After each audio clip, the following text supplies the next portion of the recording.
I hope with a little bit of this information, you feel really good inside, and you can go out to the world and be like, hey man, that guy taught me about broccolini.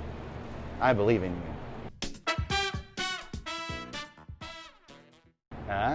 Got you some flowers? Broccolini, probably one of the most innovative and hybrid vegetables to be made in the mid-90s.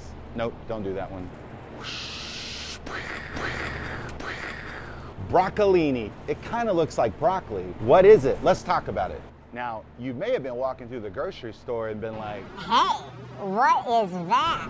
The name broccolini is actually a trademark name by Man Packing, so we can't always refer to it as broccolini, but we do buy it as a baby bunch broccoli from Ocean Mist.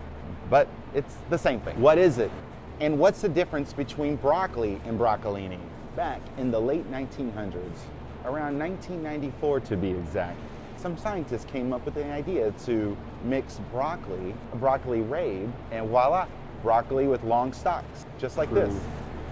Cruciferous. Cruciferous. That's the magic word. Both the broccolini and the broccoli are cruciferous. All it refers to is a specific breed of cool weather flowering vegetables. Other cruciferous vegetables refer to cauliflower, bok choy, cabbage, heck, even Brussels sprout. Also some not so familiar vegetables like rutabaga or even tatsoi. Yet between these two, this is where the similarities end. Now, can you make a clean substitution if you don't have broccoli? The answer is yes. Yes, you can. Now, you are going to lose some of the nutritional value, but not by much. One of the main differences that is lacking is just dietary fiber. But, I mean, it's a vegetable. You can probably eat a ton of it and still be okay. Now some may be asking, well, Carlos, how would you cook broccolini? Probably the same way you would cook broccoli. Some really good ways to cook it would be steaming it. You could also boil it, but because of its long stalks, I would recommend you would maybe think in terms of cooking the same way you would cook asparagus, just because of the amount of real estate each piece would have. They would sit great on the grill, or you can fit them in a saute pan. So, as you can see, there's nothing to be scared of. Broccolini is a great addition to any diet, and it's a great substitution if you happen to be out of broccoli. We carry this about year-round. Watch that next month, there's gonna be like a broccolini drought, and everyone's gonna be like, Carlos, your video said it would be here year-round.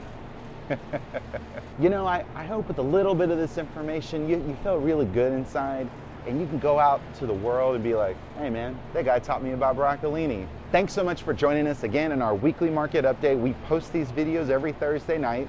Don't forget to reach out to your sales representative or customer service representative if you have any questions at all. Thank you very much, and we'll see you next week. What do you have there? Oh, this? Just the most innovative hybrid vegetable ever to be made in the mid-90s.